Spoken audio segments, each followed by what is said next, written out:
You just recently reported that the NFL's goal is to welcome more female fans, but viewership among women has been on the decline for 8 years. Can you speak to that? Well, listen, it's no secret that the NFL has, been in headlines in 2022, and it hasn't been always the positive headlines, and when it came to issues with the Commanders or whether it was Deshaun Watson, the Cleveland Browns quarterback, women were always at the focal point of those headlines and the negativity around them. And so, the question just popped in my head at the end of the year is I wonder how women consumers, or I wonder how the audience is kind of perceiving this. And again, it's hard to kind of trace viewership to what consumers like or what they don't, but you just got to look at the numbers, and the numbers say that since 2015 the women viewership in the NFL hasn't been growing. It's been flat, and in some cases it's dropped. I go back to 2020 when the NFL said that they had about 88 million female fans, and that number has dropped now to about 84 that they say. So you can see there's a decline in female viewership. It's just why, right? And that why could be the very reason that you see that the league being in it,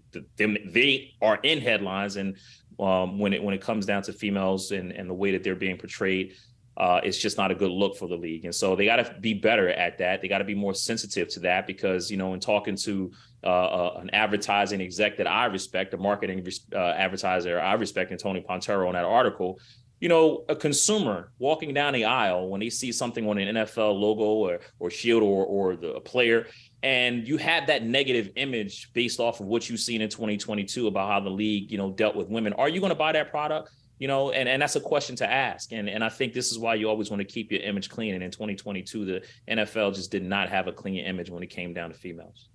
Jabari, you're onto something here, and I want you to expand on that. You touched on some recent scandals, the Commanders as well as Deshaun Watson. Can you break those down for us? Well, listen, in the Commanders case, and it's fair to note that in Commanders and Dan Snyder has all claim that they have not done any wrongdoing. And we obviously know that Congress disagrees with that, and that said that the NFL has helped them do that. But the Commanders, their issues have been in the news, in the headlines for almost over 2 years now, 3 years now. Now we're in 2023, so it's well documented what they're going through: the workplace, the bullying, the harassment that was alleged to have happened in Washington in that workplace. And so they were fined by the NFL. The owner stepped aside. Again, well documented things.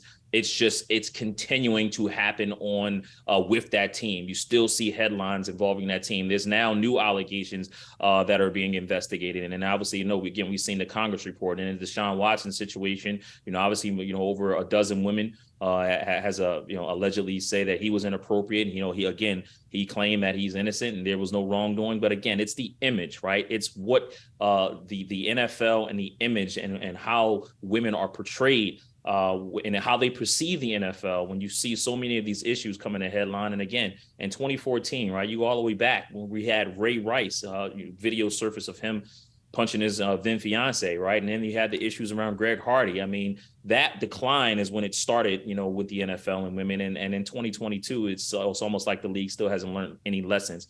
Would should the league go back and revamp their, conduct detrimental to the team, or I should see the code of conduct, I should say, not conduct detrimental, code of conduct? Do they need to go back and revise their code of conduct, which is now a baseline about 6 games? Now you maybe up the ante of that, stiffen or stricken the punishment hard, make the punishment tougher, and maybe you won't see these same things happen over and over again. And as we've seen, history is continuing to repeat itself. The women and the female issue that the NFL still has. And again, I need to fix it in 2023 moving ahead, because we're in a different society now, Brittany. People remember, and they view things way differently. It's a completely different generation, and who knows how they're going to accept or how they're going to embrace the NFL moving forward if they continue having problems with females off the field.